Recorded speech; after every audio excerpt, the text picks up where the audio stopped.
Halo sahabat pendidik dan pendidikan Indonesia. Bertemu kembali di channel ini, channel Sahabat Pendidikan. Pada video kali ini, sahabat pendidik dan pendidikan Indonesia akan berbagi video tentang pergerakan benua. Dicek videonya ya. Jika kita perhatikan dengan seksama pada peta permukaan bumi, hampir 30% permukaan bumi ditutupi oleh daratan-daratan yang luas, yang disebut dengan benua. Benua adalah hamparan daratan yang sangat luas, yang pada bagian tengahnya bersifat kering, karena tidak mendapat pengaruh dari angin laut yang basah dan lembab. Perhatikan dengan seksama potongan-potongan tersebut, maka akan tampak bagi kita seperti potongan-potongan puzzle yang saling melengkapi satu dengan yang lainnya. Khususnya jika kita perhatikan pantai barat Afrika dan pantai timur Amerika bagian selatan, seolah-olah melengkapi satu sama lainnya. Sebenarnya, hal tersebut sudah disadari sejak dulu. Namun tidak ada yang berani berspekulasi dengan teori-teori tentang penampakan-penampakan tersebut. Kemudian muncullah seorang ahli geologi dan klimatologi yang bernama Alfred Wegener yang hidup pada tahun 1880 sampai dengan 1930. Alfred Wegener adalah seorang ahli geologi yang mengungkapkan teori bahwa benua-benua pada masa kini pernah mengalami pergerakan. Dalam teorinya, Alfred Wegener menyampaikan bahwa benua-benua yang sekarang ini pernah menyatu dan terhubung pada masa lampau dalam sebuah benua yang maha luas yang disebut dengan superkontinen, yang oleh Alfred Wegener diberi nama Pangea atau Pangaea.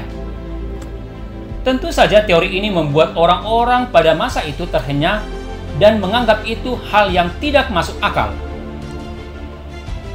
Pangea atau Pangaea berasal dari istilah Yunani, yaitu dari dua kata, pan dan jaya.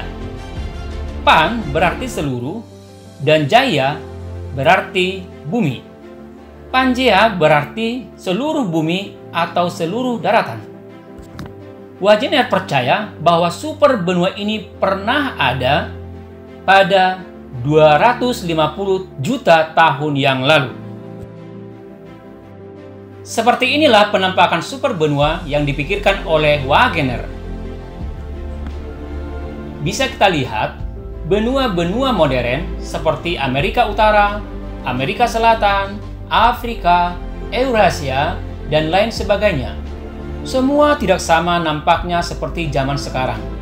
Dan tentu saja, posisi benua-benua tersebut jauh berbeda dengan benua yang dipikirkan oleh Wegener. Tentu saja, apa yang menjadi hipotesis Wegener ini akan dianggap tidak masuk akal oleh banyak orang pada masa itu. Sehingga, ia harus memberikan bukti-bukti ketika hipotesis itu dipaparkan kepada publik. Jadi, Alfred Wegener memaparkan 4 bukti untuk memperkuat teorinya sebagai bukti pergerakan benua. Bukti yang pertama, dengan melakukan pengamatan sederhana bahwa penampakan benua cocok dan melengkapi satu dengan yang lainnya. Wegener percaya bahwa penampakan itu bukan kebetulan semata. Ia yakin bahwa benua-benua ini terbentuk bukan secara kebetulan. Jadi, itu bukti yang pertama, yaitu bentuk yang saling melengkapi dari kepingan benua. Untuk menegaskan kembali, kita perhatikan garis pantai benua yang sangat cocok dan melengkapi satu dengan yang lainnya. Seperti garis pantai barat Afrika dengan garis pantai timur benua Amerika bagian selatan. Seolah-olah seperti kepingan puzzle yang melengkapi satu dengan yang lainnya. Namun Wegener merasa bukti tersebut tidaklah cukup. Kemudian ia menggali literatur dan tertarik dengan tulisan-tulisan mengenai fosil hewan zaman purba, yaitu Mesosaurus. Mesosaurus adalah hewan sejenis reptil prasejarah yang habitatnya hidup di air tawar dangkal, yang dapat berjalan walaupun dengan lambat. Menariknya, fosil reptil ini ditemukan di dua tempat yang terpisah jauh oleh samudra, yang satu di daerah pesisir timur Amerika Selatan dan lainnya di pesisir barat Afrika. Bagaimana mungkin fosil reptil ini ditemukan di dua tempat yang sangat jauh dan terpisah oleh samudra yang sangat luas?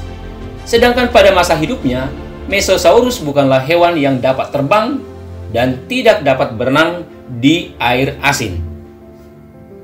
Jadi, teori yang sangat memungkinkan adalah saat Afrika dan Amerika Selatan menyatu, hewan prasejarah ini bebas berkeliaran untuk mencari lingkungan hidup yang baru.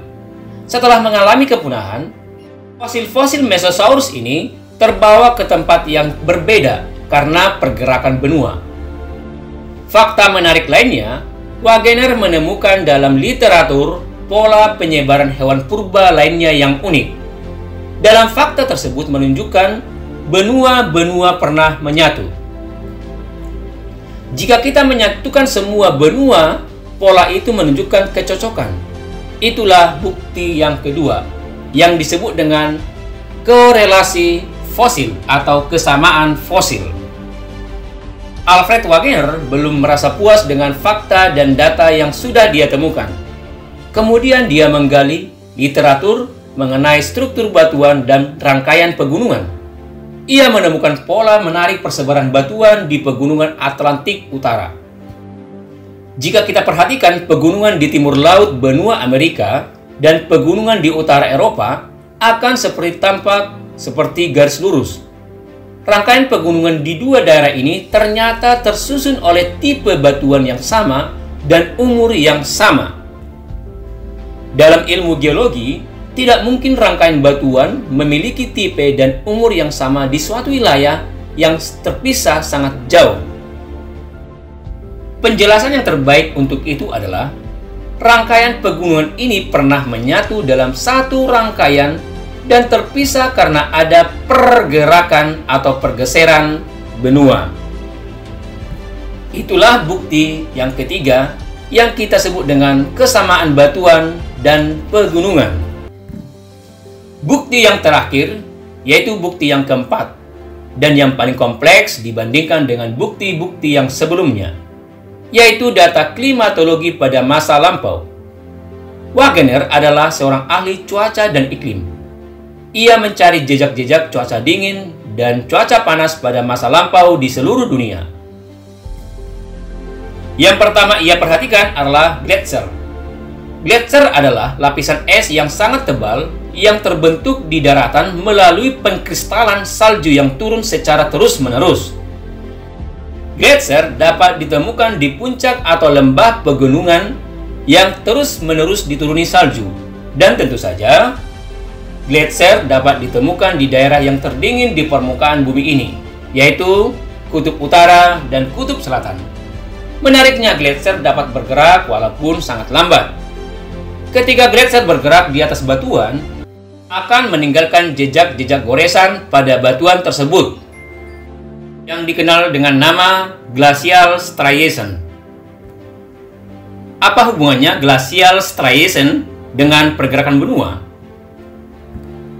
Setelah dilakukan penelitian, ternyata glacial striation atau jejak goresan gletser ditemukan di hutan hujan tropis di daerah Amerika Selatan dan Afrika yang beriklim tropis atau beriklim panas.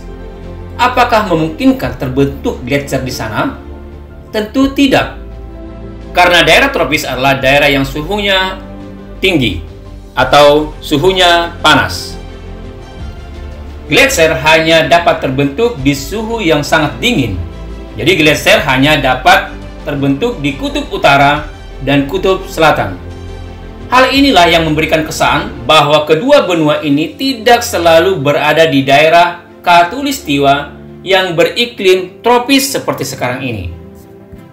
Dahulunya, kemungkinan kedua benua ini pernah berada di kutub selatan yang suhunya sangat dingin, sehingga terbentuklah gletser. Saat Wagener menggali dan meneliti lebih banyak lagi data-data geologi, Wagener menemukan batu bituminus, sejenis batu bara. Batu bara terbentuk jutaan tahun lalu dari sisa-sisa tumbuhan. Pada umumnya, tumbuhan pembentuk batu bara adalah tumbuhan yang besar yang terdapat di daerah tropis. Mari kita perhatikan persebaran batu bara di permukaan bumi. Batu bara kebanyakan ditemukan di daerah non-tropis, seperti Antartika yang beriklim dingin, Afrika Selatan, Australia, dan Amerika Utara. Persebaran batu bara ini menjadi bukti iklim masa lalu bahwa benua Antartika pernah berada di daerah tropis. Dan hal ini memberi kesan bahwa benua bergerak sepanjang waktu. Itulah bukti terakhir dari Wagener yang kita sebut dengan data paleoklimatologi.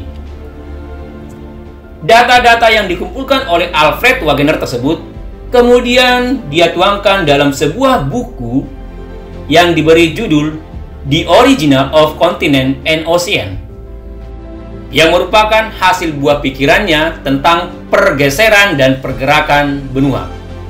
Meskipun telah menunjukkan bukti-bukti, para ahli pada masa itu masih sangat sulit menerima teori-teori tersebut.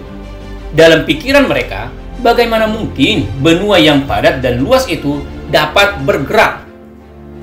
Setelah 50 tahun Alfred Wagener meninggal, baru teori tersebut dapat diterima setelah ditemukan beberapa bukti yang menunjukkan kedinamisan permukaan bumi. Yang kemudian, teori-teori Alfred Wagener ini menjadi landasan lahirnya teori baru yang dinamakan teori pergerakan lempeng tektonik bumi.